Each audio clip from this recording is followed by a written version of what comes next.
My name is Dale Ward, and I wrote a 30,000-word thesis about how Michael Myers from the Halloween movies is a Zen master. I called it Zen and the Art of Halloween, an analysis of Zen master Michael Myers. This video is chapter 5 of my thesis, and these are some of my Halloween paintings that will be appearing in the background.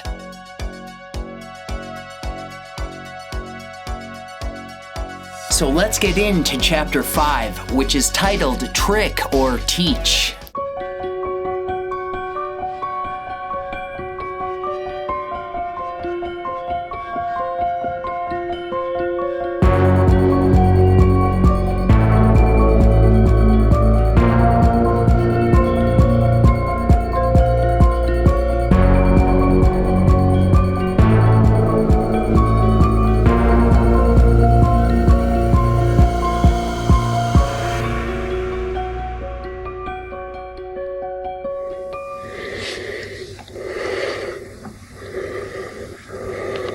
My fifth proof of Michael Myers being a Zen master is that he is a teacher who helps people learn the ways of Zen, even when he doesn't intend to, which is very Zen. One of the main lessons taught in Buddhism is that life is suffering, and this lesson is also taught by Michael Myers on Halloween. Which means that the shape teaches Dharma through pain. Dharma is a Sanskrit word used in Buddhism to represent a fundamental truth or natural law of the universe, usually revealed through the teachings of Buddha or his successors. In the Buddha Dharma, one of the 3 marks of existence is called Duḥkha, which is a Sanskrit word often translated as pain or suffering. In other words, the Buddha taught that being alive goes with the inevitability of feeling pain, and the boogeyman teaches the same lesson. This means that to be alive is to experience pain, and therefore one could argue that to feel pain is proof of life. In this respect, the shape proves that you are alive, because Michael Myers is the shape of pain. But dukkha is more than just physical and emotional pain, it's all levels of suffering, frustration, and the unsatisfactory experience of living a mundane, never-ending, unenlightened existence. However, it's through suffering that Michael Myers ends your mundane, unenlightened life. Similarly, the Buddha said, quote, "I teach suffering and the cessation of suffering," end quote, which is exactly what the shape teaches. The difference is that the boogeyman physically shows you suffering before he ends that suffering, because Michael Myers is the shape of suffering.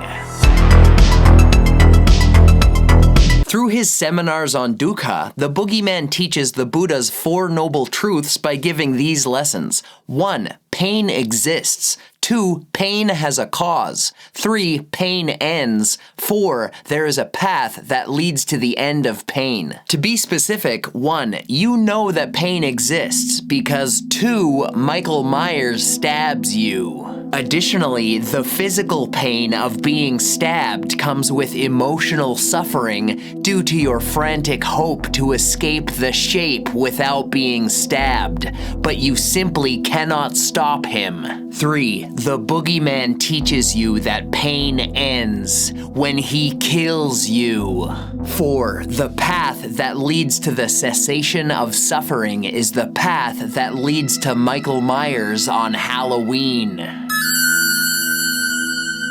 Whereas in Buddhism, the path is taught as the Noble Eightfold Path, which is comprised of 8 practices that lead to liberation. Moreover, a very important aspect of Buddhism, Zen in particular, is the unique transmission of such lessons from master to student. And Master Michael Myers directly teaches his students, victims! Life-altering lectures on pain, suffering, and death, all of which are very important lessons in Buddhism.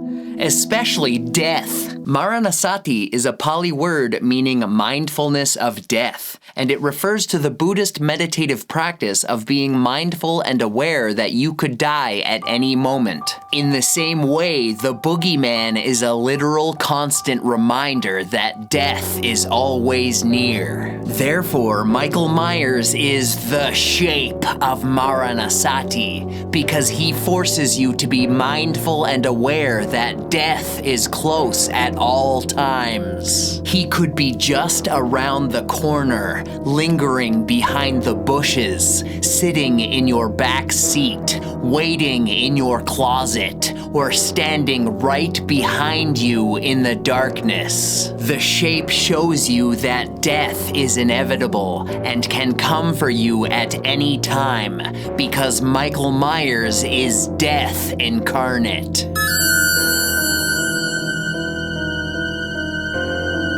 That being said, you should face him, because facing death is very important in Zen, and Buddhism in general. In the Satipatthana Sutta, the Buddha recommended cemetery contemplations in which you focus on 9 different stages of decomposition of a human corpse and then meditate on your own body inevitably being in those same states. Along the same lines, Michael Myers physically shows us the universal truth that every human body is vulnerable and will eventually be in those 9 states of decomposition. He just makes it happen sooner. In this way, Michael Myers is the shape of the future.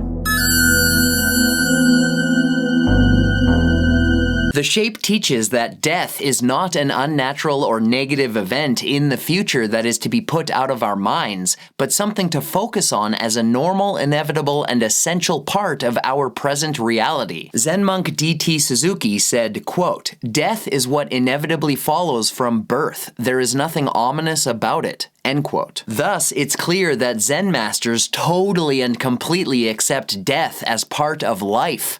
And Master Michael Myers merely makes us accept this truth as well, because Michael Myers is the shape of truth. The boogeyman teaches the truth about the transience of life. He gives us real-world experiences so that we don't just know, but truly feel and face the fact that everyone dies. Life does not exist without death, and nothing has ever lived that does not die. So the shape shows us that life and death are not opposing dualities, they are actually a unity of existence and experience. Therefore, life and death are one entity. To live is to die. I will talk more about this later, but in this respect, death can be seen as a proof of life.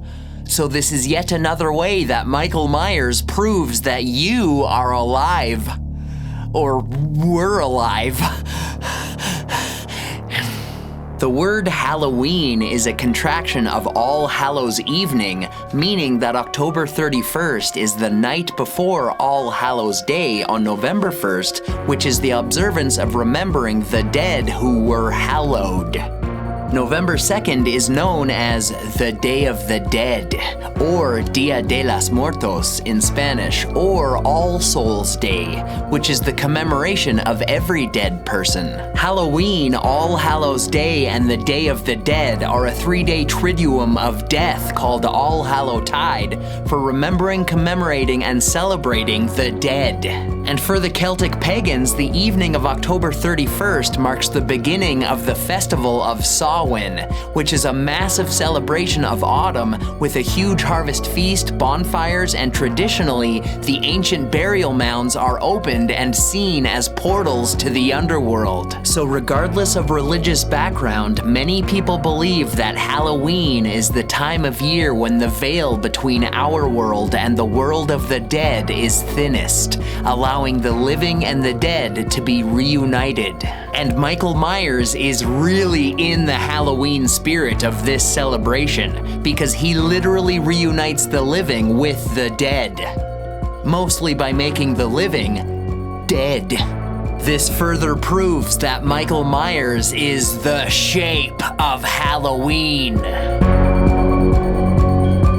As stated in the last chapter, everything is the universe. Therefore, when Michael reunites the living with the dead, he is simply reuniting the universe with itself through death. In other words, every Halloween, Myers reconnects people with themselves, which is precisely what a good Zen teacher does.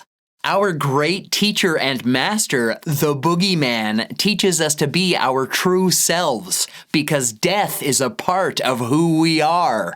In fact, death is an extremely important part of who we are. Therefore, death is not a problem, it's the fear of death that's a major stumbling block on the way to enlightenment. So along with his Halloween lessons of Dharma through pain and death, the Shape also teaches Dharma through fear. It has been said that Zen is entirely about overcoming fear, which includes facing, accepting, and moving past the biggest fear of all, death. And Halloween is entirely about fear and death. So, on October 31st, Master Michael Myers teaches that pain and death are inevitable and unavoidable. But excessive suffering can be optional because it's the fear about pain and death that results in additional and unnecessary suffering and struggling. Duḥkha. Moreover, psychologist Viktor Frankl proved that it's more helpful to intensify fears and anxieties rather than avoid them, and that's exactly what the Shape forces us to do. Michael Myers makes you face fear by facing him, because to see the boogeyman is to see fear itself. In other words, Michael Myers is the Shape of Fear.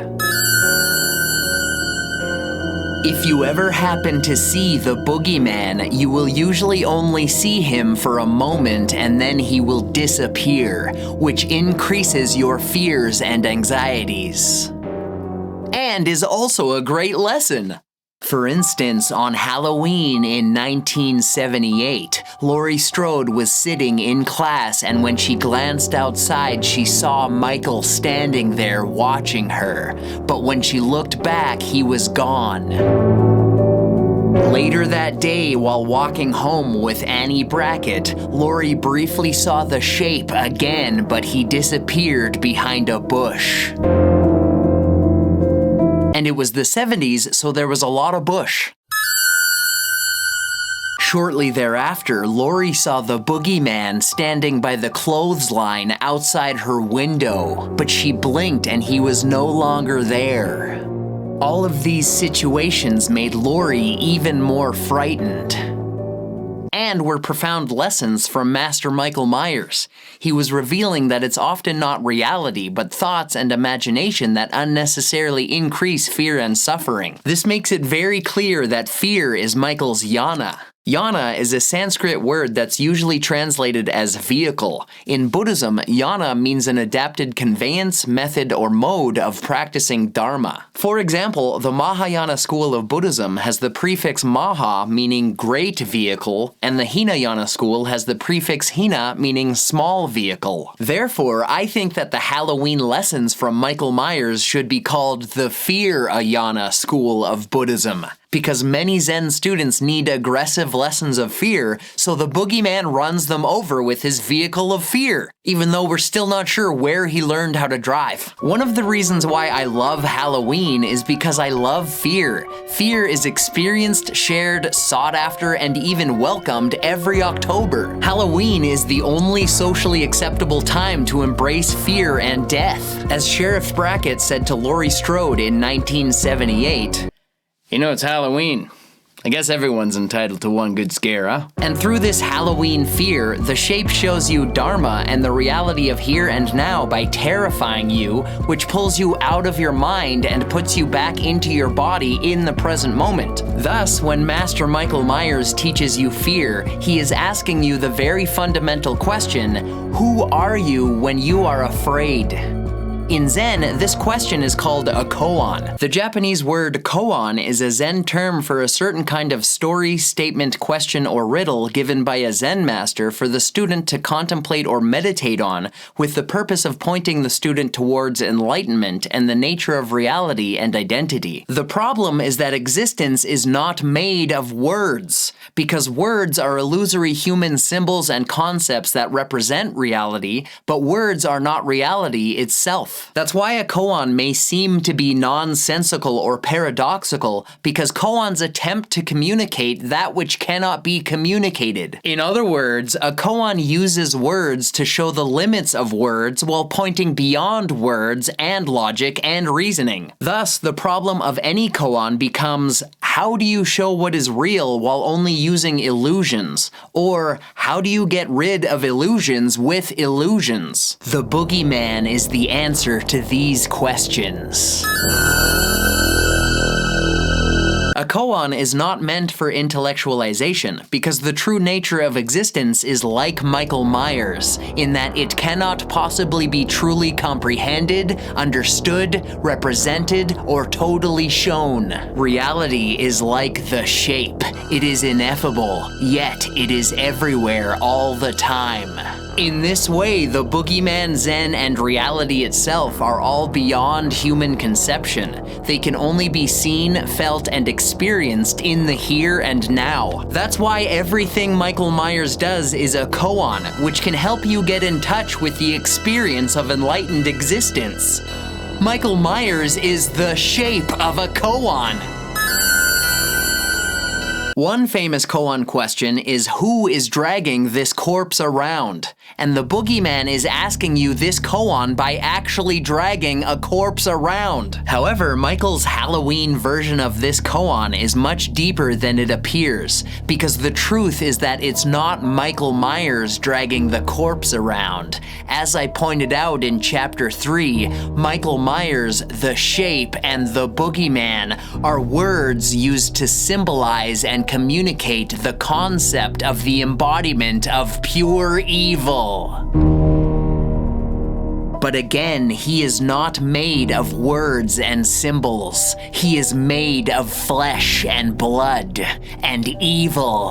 On top of that, the shape has no ego identity. He is reality itself. Therefore, the boogeyman is a perfect wordless koan because he doesn't exist. And yet he is standing right behind you. Michael Myers is the shape of reality.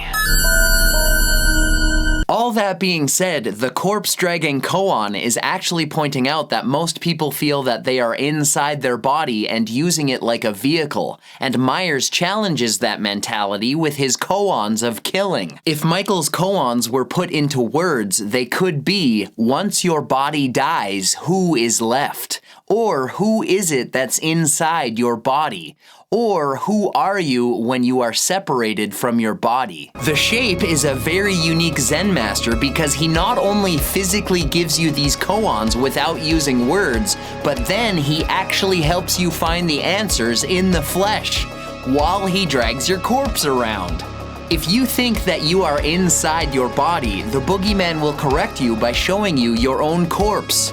But then there will be no one to show the corpse to. Maybe that's another reason why Michael tilts his head back and forth while looking at the art of his victims. If he had a thought in that moment, it might be, where did you go? Zen monk D.T. Suzuki said, quote, "It is a mistake to distinguish soul from body, mind from world, thinker from thought, seer from seen, actor from action, subject from object." End quote. And Michael Myers is a great teacher who doesn't talk about any distinctions or differentiations whatsoever. In fact, he doesn't talk about anything at all. And he does more than just point at your ineffable existence. He makes you feel reality with his knife. This means that the tool that Michael uses to wake people up isn't a knife, it's a koan. The word knife is a sound that comes out of your mouth, or it's text on a screen or letters scribbled on paper, which we have unanimously agreed represents the physical entity that we call a knife when we communicate in English. But the word knife cannot cut you. It is not a sound that Michael Myers stabs you with. It is not text on a screen that the boogeyman uses to tear through your flesh. It is not scribbles on paper that the shape scrapes against your bones. It is the sharp and deadly tool that exists only in physical reality. Thus, it is a knife, and it is not a knife. Therefore, Michael is giving you a real koan, not in words, but in the form of a real knife in real life. This knife koan put into words could be, what is a knife?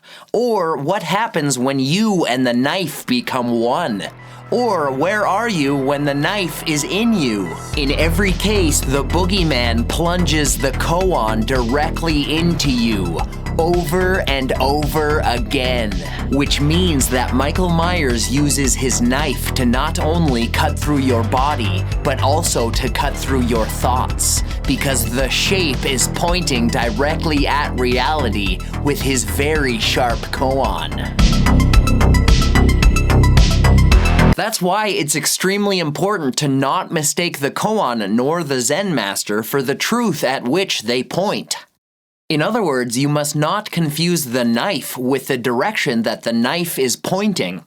A koan is like any Buddhist lesson. It's a valuable instruction or sign that points you towards the correct path, but it is not the destination. You must follow the direction that the sign gives you, not the sign itself. For example, a street sign can give you directions to Haddonfield, but it isn't Haddonfield itself, nor is it in Haddonfield. It just sits in the same spot, and you're supposed to follow the sign's directions, not the sign itself. Because if you follow the sign, you won't go anywhere. Therefore, do not get attached to the sign. If you do, Michael Myers will impale you on the sign.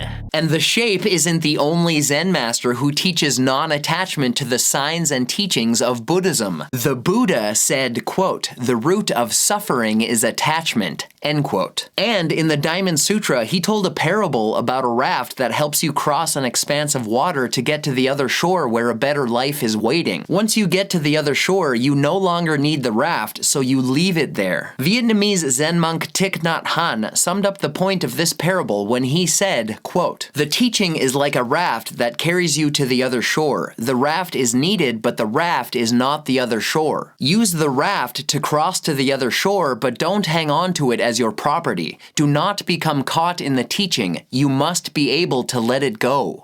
End quote. And Michael Myers is truly a great teacher because he not only makes you get on the raft as you try to escape him and his lessons of pain, fear, and death, but he also helps you to not get attached to the raft because he drowns you in blood. In other words, much like the Buddha, the boogeyman teaches you to not hang on to any teachings. In fact, Master Michael Myers makes you let go and become unattached to all things, because it's impossible to hold on to anything when you're dead. For example, the shape literally hung Bob on a knife, which helped Bob to not get metaphorically hung up on anything. Thus, another knife koan from Michael Myers is, how can you be hung up on a knife? And then he shows you the answer. Renowned Taoist Zhuangzi said of non-attachment, quote, "The fish trap exists because of the fish. Once you've gotten the fish, you can forget the trap. The rabbit snare exists because of the rabbit. Once you've gotten the rabbit, you can forget the snare. Words exist because of meaning. Once you've gotten the meaning, you can forget the words," end quote. And the shape shows us this same concept. The butcher knife exists because of the flesh. Once you've cut the flesh, you can forget the knife. Or use it to hang up the flesh art. In other words, physical reality is not based on concepts, so once you get the lessons from Michael Myers, you can let go of all concepts and lessons. Zhuangzi finishes the aforementioned paragraph by asking, quote, "Where can I find a man who has forgotten words so I can talk with him?" End quote. The boogeyman is that man beyond all words, and he teaches wordless knife koans because he is unattached to words and all other things. Michael Myers is the shape of non-attachment. Side note, non-attachment is not the same as not caring, because you can care about your life and do everything you can and try really hard to survive while not being attached and knowing that you cannot possibly survive the shape of death. Zen is so centered on non-attachment that it's even focused on becoming unattached to Zen itself. Zen masters constantly refer to the teachings as a finger pointing at the moon, where the moon is the whole point and you should not mistake the finger for the moon. Also, definitely do not get attached to the finger, nor the direction in which it points. If you do become attached to the finger, Michael Myers will cut the finger off. In fact, the shape will sever all fingers so that you will not be attached to any fingers. In the 2018 timeline of the Halloween legend, Michael Myers had 2 of his fingers shot off by Laurie Strode's shotgun, and it barely slowed him down. The boogeyman is so unattached to all things that he isn't even attached to his own fingers. Literally. And that is very Zen. The Shape is a great unattached Zen master and teacher, and yes, he is violent, but many Zen masters and teachers have been violent. Michael Myers isn't even the only Zen master willing to cut fingers off in order to teach a lesson. Whenever Zen master Gute was asked a question about Zen, he would simply raise his finger. At some point, a boy attendant started imitating this behavior so that whenever someone asked the boy what Master Gute taught, he would also simply raise his finger. When Gute found out about this, he cut the boy's finger off. The boy ran away crying, but Gute stopped him and raised his finger. When the boy saw the finger, he became enlightened. In the same way, Michael Myers would cut off your finger without any hesitation, because he is teaching a similar form of detached enlightenment. The boogeyman helps you get in touch with your heart by showing you your own heart. And I think it's very profound that Michael Myers wants to touch all of our hearts. The problem is that the shape is so advanced beyond us in Zen that we don't understand many of his lessons. But we often don't understand Zen teachers, and that's usually the point. Was Master Gute a bad person for helping the boy become enlightened? Was his means too mean to justify the end? Enlightenment is an extremely rare occurrence, yet human fingers are not rare at all. Most people have 10 of them. Which means that when Gute was alive in the 9th century, there were over 2 billion human fingers on Earth. So what if one finger out of 2 billion was chopped off? The result was that the boy became enlightened. Not to mention that he still had 9 other fingers. To me, one finger is clearly worth the price of enlightenment. I would gladly give up a finger to be enlightened. Michael Myers gave up 2 of his. The boogeyman teaches that any finger can be a koan pointing you in the right direction, but the finger itself is not the direction nor the destination. Furthermore, the shape shows that no matter where the severed finger lands, it's still pointing in the direction of Zen, because Zen is everywhere, just like the shape. Therefore, don't be attached to your fingers, nor the idea of losing a finger, or even enlightenment itself. In this way, you can give the finger to enlightenment, just as Michael Myers did. You can be unattached to all things, exactly like the boogeyman. D.T. Suzuki said, quote, "Enlightenment is emancipation from all things," end quote, and the shape emancipates you from everything. Michael Myers teaches the Zen lesson that there's nothing to be attached to, especially life itself, because life is temporary and cannot be held on to no matter what you do. The shape proves this by tearing people away from their desperate clinging to life. In other words, the boogeyman makes people become unattached to life. Literally and metaphorically. And not being attached to anything is so important in Zen because everything is change. I will talk more about this later, but the point is to not bother grasping or holding on to anything because it's futile and you will merely lose a finger or two. Which, according to Michael Myers, is fine. Moreover, many people have violently lost larger body parts than fingers in their search for enlightenment. And some of them weren't even students, victims of the shape. When Bodhidharma brought Zen from India to China, he refused to teach Dazu Huike. Huike waited outside Bodhidharma's cave all night in the snow, and in the morning, Bodhidharma still refused to teach him. Huike then chopped off his own arm and presented it to Bodhidharma as an offering of his sincerity and a token of his resolve. At that moment, Bodhidharma accepted him as a student, and Huike later became the second founding master of Zen in China. But you don't need to chop off your arm to get Michael Myers to teach you, because he will chop off your arm for you. Furthermore, you don't need to seek him out at all, because the shape will find you, and he will teach you his lessons even if you don't ask him to. In fact, the boogeyman will continue to teach you even when you beg him to stop.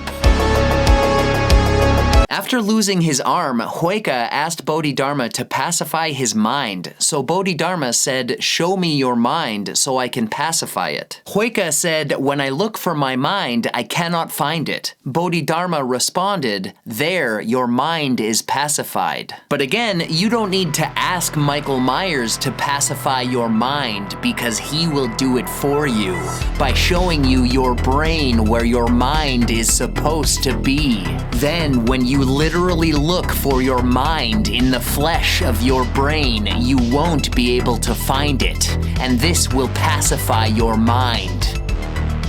Because you will no longer have a mind. In other words, the shape will help you get out of your head by showing you your own head. Michael Myers teaches you that trying to pacify your mind with your own mind is like trying to wash blood off your hands with blood. It's futile and pointless, and Michael will just keep adding more blood. Or he will simply chop off your hands. Which is Michael's answer to Zen Master Hakuin's incredibly famous koan, "What is the sound of one hand clapping?" The boogeyman will cut off one of your hands so that you can find out. To be enlightened is to wake up to the nature of reality and your true self. The word Buddha literally means awakened one, and it comes from the Sanskrit root bud, which means to awaken. So Buddha is not a name for a specific person, it's a title for anyone who is awake. And Michael Myers appears to be a Zen master and teacher who is awake to the thusness or suchness of existence. Ta-ta-ta. Therefore, I believe that Michael Myers is the shape of a Buddha. He puts the boo in Buddha. And the boogeyman doesn't care if you try to kill him. Which is also very Zen. For instance, in the 9th century, Zen Master Rinzai said the controversial koan, quote, "If you meet the Buddha, kill him." End quote. This koan was not only meant to violently shock you out of your normal way of complacent thinking, it's also a reminder to not be attached to any Buddha figure nor to Buddhism itself. So, if you meet the Buddha, kill him.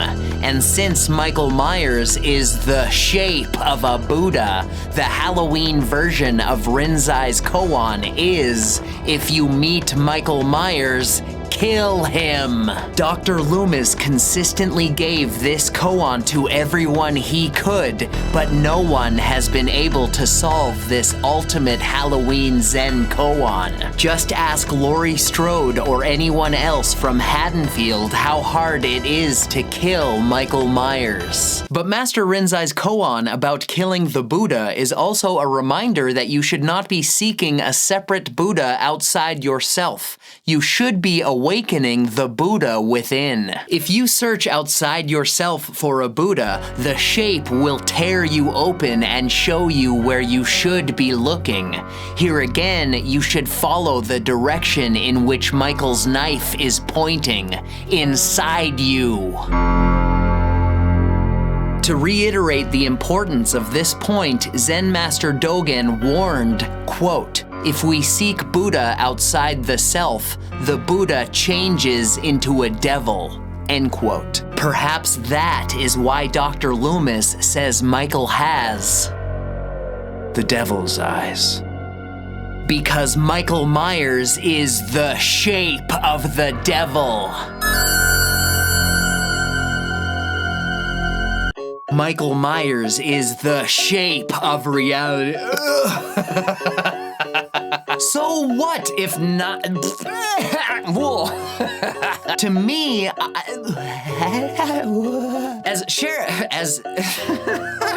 broken. You know, it's Halloween. I guess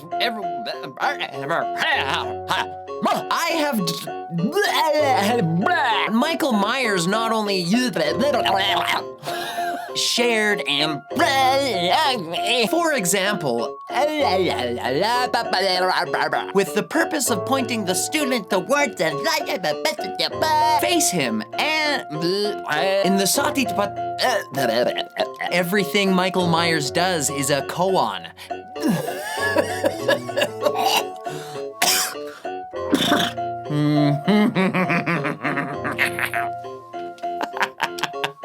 What am I doing? Stop it. This means that the word knife, another knife koan from Michael Myers, the shape is a great Zen master and teacher. He puts the boo in Buddha. No matter what you do, no matter what you do. The problem is that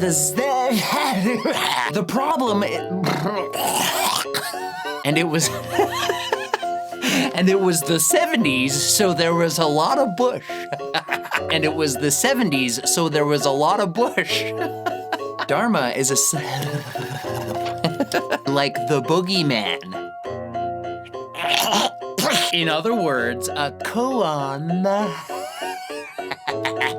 They could be. It is a mistake. The shape is a fuck. And he makes you fuck. What?